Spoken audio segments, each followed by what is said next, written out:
Hello friends, स्वागत है आपका विनर्स एकेडमी के यूट्यूब चैनल पर। हम जो चैप्टर पढ़ रहे हैं उसका नाम है अकाउंटिंग रेशियो। ये 12th अकाउंटेंसी की एनसीईआरटी सिलेबस पे जो है बेसिस होगा। इस चैप्टर को हमने 5 टॉपिक्स में डिवाइड किया है। सबसे फर्स्ट है meaning of accounting ratio, second objectives. ये दोनों टॉपिक हम हमारे प्रीवियस वीडियोज़ में कवर कर चुके हैं, तो आप वहाँ पर इनको देखिए। थर्ड जो टॉपिक है वो है एडवांटेज, जो कि हम इस वीडियो में कवर करेंगे। Fourth limitations and fifth types of ratio, जिसमें हम लोग कितने टाइप के रेशियो होते हैं वो और उनकी कैलकुलेशन जो है वो पढ़ेंगे। तो अभी हम एडवांटेज के बारे में बात करते हैं। जी, रेशियो एनालिसिस का सबसे पहला जो एडवांटेज है वो हम कह सकते हैं कि रेशियो की वजह से हम ये चेक कर सकते हैं कि हमने जो कोई डिसीजंस लिए थे बिजनेस में, अगर हमने कोई डिसीजंस लिए थे तो वो डिसीजन सही रहे या नहीं रहे। तो रेशियो एनालिसिस हेल्प करता है, it helps to understand efficacy of decisions. कैसे? हम एक एग्जांपल लेते हैं आईटीसी लिमिटेड का। हमने ये जो एग्जांपल है वो प्रीवियस वीडियोज में भी जो है वो पढ़ा है। तो यहाँ पर हमें एक टेबल दी गई है जिसमें दिख रहा है कि आईटीसी लिमिटेड जो है उसका ओवरऑल प्रॉफिट 500 है, सेल्स 5000 है और ये कंपनी जो है 10% प्रॉफिट अर्न कर रही है। और ये जो कंपनी है वो बहुत सारे प्रोडक्ट में डील करती है, जैसे cigarettes, stationery, personal care, dairy product, hotel and food product. तो अगर यहाँ पे हम इनकी प्रोडक्ट वाइज अगर प्रॉफिट देखें तो जो फूड प्रोडक्ट है वो है लॉस में चल रहा है -5%। स्टेशनरी जो है 5% प्रॉफिट अर्न कर रही है। अब हम एक एग्जांपल लेते हैं कि कंपनी ने इस स्टेशनरी बिजनेस में जो 5% का प्रॉफिट है उसको इंक्रीज करने के लिए एक डिसीजन लिया। क्या डिसीजन लिया? कि हमारी जो स्टेशनरी के जो आइटम्स हैं उनकी इन्होंने पैकिंग जो है वो अट्रैक्टिव बनाई। आप यहाँ पे एक इमेज है उसमें देख सकते हैं कि इन्होंने अपने हाइलाइटर को जो है वो इंजेक्शन डिजाइन में बनाया ताकि स्टूडेंट्स जो हैं या जो बच्चे हैं वो इनसे अट्रैक्ट और इनकी जो है वो सेल बढ़े। तो ये कंपनी ने किया। अब इसकी वजह से कंपनी का प्रॉफिट जो है वो इंक्रीज हुआ है या डिक्रीज हुआ है वो हमें चेक करना है। तो हम रेशियो एनालिसिस की हेल्प से जो है ये कैलकुलेट कर सकते हैं। तो हमने देखा कि कंपनी का जो प्रॉफिट स्टेशनरी जो प्रोडक्ट है उनमें 5% था, वो बढ़कर हो गया 8%। ये हमने किसकी हेल्प से कैलकुलेट किया? रेशियो की हेल्प से जो है वो कैलकुलेट किया। तो कंपनी के ओनर क्या कहेंगे? वेरी गुड, कि आपने बहुत अच्छा काम किया है। तो ये जो है हमारा जो डिसीजन जो हमने लिया है वो हमारा डिसीजन सही रहा। अगर मान लीजिए कि यहाँ पर ये जो प्रॉफिट है वो 5% की बजाय अगर कम हो जाता है, क्यों कम हो सकता है? कि कंपनी ने जो है वो अट्रैक्टिव पैकिंग के चक्कर में हमारे पैकिंग के खर्चे जो है वो बढ़ा दिए। तो अगर कंपनी का प्रॉफिट हो गया 5% से 3%, 5 to 3%, तो अब जो है कंपनी के ओनर क्या कहेंगे कि ये जो हमने डिसीजन लिया था वो सही नहीं था, हमें कुछ अलग करना पड़ेगा अगर हमें स्टेशनरी बिजनेस में जो है वो प्रॉफिट को बढ़ाना है। तो हमने क्या देखा कि रेशियो एनालिसिस की वजह से हम ये चेक कर सकते हैं कि हमने अगर कोई डिसीजंस लिए थे वो सही है या नहीं है।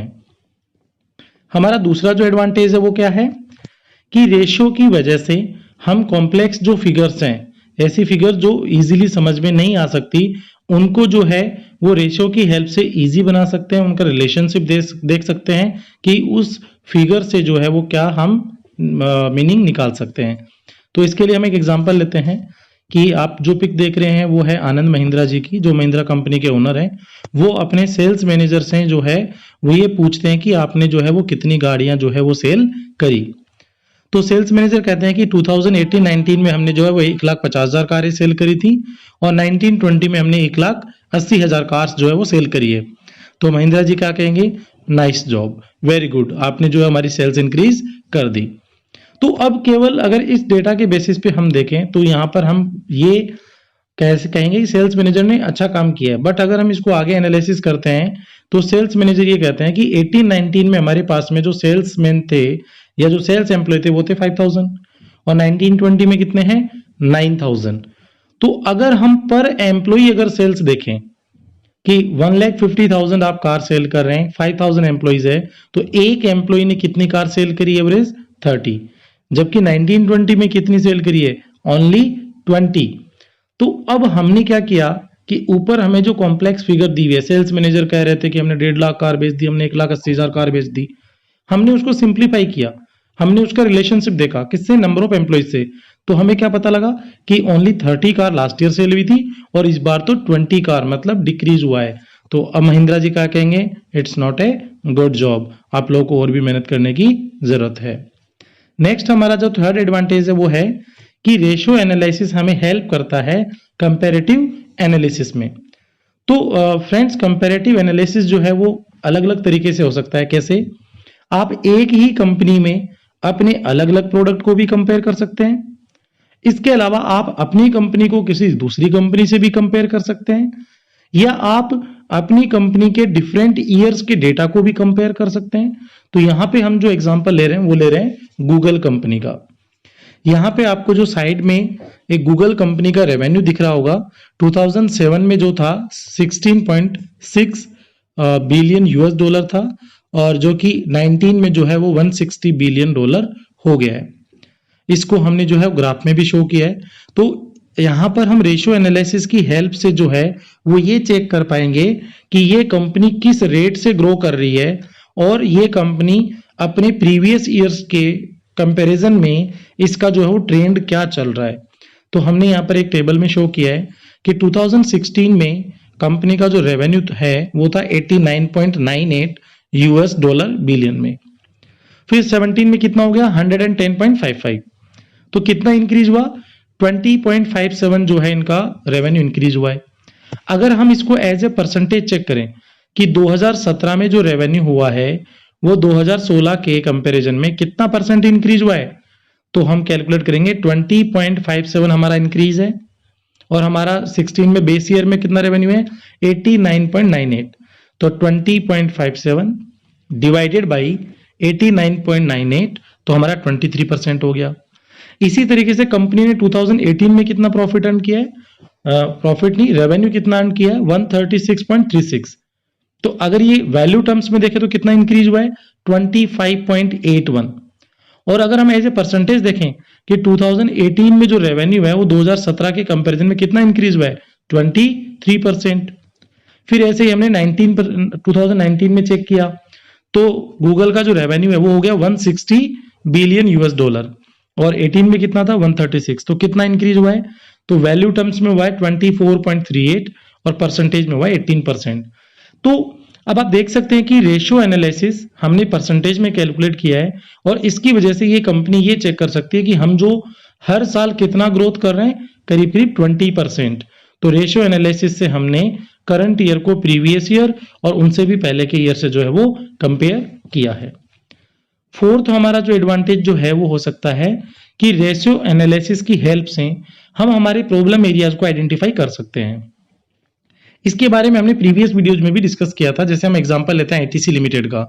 यहाँ पर हमें आईटीसी लिमिटेड का ओवरऑल प्रॉफिट दिया हुआ है और इसके एक एक प्रोडक्ट का दिया हुआ है। तो हमारे यहाँ पे प्रॉब्लम एरिया हम कैसे आइडेंटिफाई कर पा रहे हैं कि जहां पे हमारा लॉस हो रहा है फूड प्रोडक्ट -5, और जहां पर हमारा कम प्रॉफिट हो रहा है स्टेशनरी 5%। तो अगर हमने ये एक एक डिवीजन का एक एक प्रोडक्ट का अगर रेवेन्यू कैलकुलेट नहीं किया होता, परसेंटेज कैलकुलेट नहीं किया होता, तो हमें ये पता नहीं चलता। ओवरऑल तो हम 10% प्रॉफिट अर्न कर रहे हैं। इसका मतलब रेशियो एनालिसिस की हेल्प से हम हमारे बिजनेस के उन एरियाज को आइडेंटिफाई कर सकते हैं जहां पे प्रॉब्लम है और वहां पे प्रॉफिट कम अर्न हो रहा है। ठीक है, हमारा जो नेक्स्ट जो एडवांटेज है वो है कि रेशियो एनालिसिस की हेल्प से हम स्वॉट एनालिसिस कर सकते हैं। तो सबसे पहले हम ये समझते हैं कि स्वॉट एनालिसिस क्या होता है। स्वॉट की फुल फॉर्म होती है strength, weakness, opportunities and threats, कि किसी भी कंपनी की स्ट्रेंथ क्या होती है। जैसे हम एग्जांपल लेते हैं, किसी कंपनी की स्ट्रेंथ क्या हो सकती है, अगर किसी कंपनी के पास में ऑनेस्ट, हार्ड वर्किंग और लोयल अगर एम्प्लॉइज हैं तो उनकी स्ट्रेंथ रहेगी कंपनी को किसी भी पोजीशन से, किसी भी वर्स्ट सिचुएशन में भी वो कंपनी को जो है वो हेल्प करेंगे। वीकनेस क्या हो सकती है, इसी का ऑपोजिट हो सकती है हमारी वीकनेस, कि किसी भी कंपनी के जो एम्प्लॉइज हैं वो हार्ड वर्किंग नहीं है या वो डिसऑनेस्ट हैं। बात करते हैं अपॉर्चुनिटीज। अपॉर्चुनिटीज का सबसे अच्छा एग्जांपल है कि अभी इंडियन जो मार्केट है उसमें मोबाइल की सेल्स बहुत ज्यादा इंक्रीज हो रही है। ठीक है, मोबाइल डेटा भी बहुत ज्यादा यूज में आ रहा है। तो अगर हम मोबाइल सेल्स की बात करें तो जो भी कंपनीज है, सैमसंग है या एप्पल है या एमआई है, इनके पास में एक अपॉर्चुनिटी है कि वो इंडियन मार्केट में जो है वो ज्यादा से ज्यादा सेल करें। अगर हम बात करें मोबाइल डेटा पे तो एयरटेल, जियो या वोडाफोन, इनके पास में अपॉर्चुनिटी है कि ये ज्यादा से ज्यादा अपना क्लाइंट बेस बढ़ाएं और अपने जो है कस्टमर इंक्रीज करें।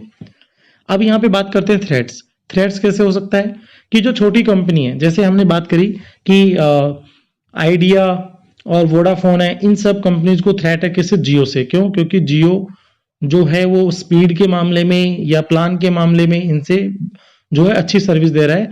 तो इन लोगों के लिए एक थ्रेट है कि आने वाले टाइम पे इनको जो है वो मार्केट में काफी टफ कंपटीशन जो है फेस करना पड़ेगा। अब हमारा रेशियो एनालिसिस कैसे हेल्प करेगा? हम एक एग्जांपल लेते हैं, एम्प्लॉय टर्नओवर। एम्प्लॉय टर्नओवर एक रेशियो होता है जिसमें हम लोग क्या कैलकुलेट करते हैं कि किसी भी कंपनी या फर्म में कितने एम्प्लॉइज ज्वाइन करते हैं और वो एम्प्लॉइज बाद में रिजाइन करके या जॉब जो है वो छोड़ के चले जाते हैं। तो इससे क्या होता है? इससे ये होता है कि अगर आपकी कंपनी का एम्प्लॉय टर्नओवर ज्यादा है, ठीक है, तो ज्यादा है तो वो आपके लिए वीकनेस है। क्यों? क्योंकि एम्प्लॉय आएगा, आप उसको ट्रेनिंग देंगे, उसकी ट्रेनिंग पे खर्चा करेंगे, उसको काम सिखाएंगे और जब वो काम करने में अच्छा हो जाएगा तो आपकी कंपनी छोड़ के चला जाएगा, फिर आपको वापस से ज्वाइन करना पड़ेगा, किसी दूसरे बंदे को रखना पड़ेगा, फिर खर्चा करना पड़ेगा। तो अगर एम्प्लॉय टर्नओवर ज्यादा है तो ये कंपनी के लिए वीकनेस है। और अगर हमारा एम्प्लॉय टर्नओवर कम है कि एक बार हमारे यहाँ पे एम्प्लॉय ज्वाइन किया, हम उसको ट्रेनिंग देते हैं, सीखते हैं और वो बाद में हमारे लिए 10, 15, 20, 25 साल के लिए काम करता है, तो वो हमारे लिए एफिशिएंट वर्कर होगा। तो अगर एम्प्लॉय टर्नओवर रेशियो कम है तो हमारे लिए क्या है? स्ट्रेंथ है। ठीक है, जैसे अगर किसी बंदे ने अगर गूगल या बड़ी कंपनी ज्वाइन करते हैं तो वहां पर फैसिलिटीज अच्छी होती है, इसलिए वो लोग जनरली जो है कंपनी छोड़ते नहीं है, तो वहां पे एम्प्लॉय टर्नओवर रेशियो कम होता है। हम बात करते हैं नेक्स्ट एग्जांपल की, जियो, एयरटेल, आइडिया एंड वोडाफोन।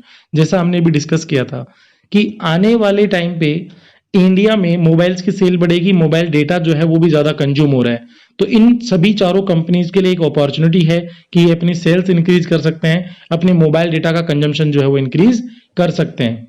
लेकिन जो छोटी कंपनी है, जैसे मान लेते हैं आइडिया या वोडाफोन, इनके लिए थ्रेट क्या है कि इनके पास में इतना अच्छा इंफ्रास्ट्रक्चर नहीं है कि ये जियो का मुकाबला कर पाए, जियो से कंपटीशन कर पाए।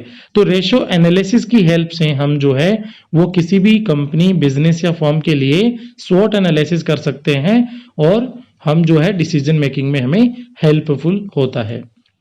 तो अब हम इन सभी एडवांटेज या जो बेनिफिट्स हैं हमारे रेशियो एनालिसिस से, क्या क्या बेनिफिट्स होते हैं उसको समराइज करते हैं। सबसे पहला हमने पढ़ा था कि हमने जो डिसीजन लिया वो सही लिया या नहीं लिया, उसको हम चेक कर सकते हैं, understand efficacy of decision. Second हमने पढ़ा था कि जो कॉम्प्लेक्स फिगर्स होती हैं, जो इजीली अंडरस्टैंड नहीं हो सकती हैं, उनको रेशियो एनालिसिस से हम जो है वो इजी बना सकते हैं, रिलेशनशिप बनाकर उनको समझ सकते हैं। थर्ड हमने देखा था कि रेशियो एनालिसिस की हेल्प से हम लोग कंपैरिजन कर सकते हैं with in company, outside company और डिफरेंट ईयर्स का। फोर्थ हमारा जो एडवांटेज या बेनिफिट है वो है कि हम रेशियो एनालिसिस की हेल्प से हमारे बिजनेस में प्रॉब्लम एरिया जो होते हैं, जहां पे हम अच्छा परफॉर्म नहीं कर रहे, उनको आइडेंटिफाई कर सकते हैं। और सबसे लास्ट हमने पढ़ा था स्वॉट एनालिसिस की, रेशियो एनालिसिस की हेल्प से हम किसी भी बिजनेस फर्म या कंपनी के लिए स्ट्रेंथ, वीकनेस, अपॉर्चुनिटी और जो थ्रेट्स हैं उनको आइडेंटिफाई कर सकते हैं। तो फ्रेंड्स, हमारा जो नेक्स्ट टॉपिक जो है वो है लिमिटेशंस। उसका आप जो है वीडियो देखिए और समझिए। तब तक स्वस्थ रहिए, मस्त रहिए, हैप्पी लर्निंग।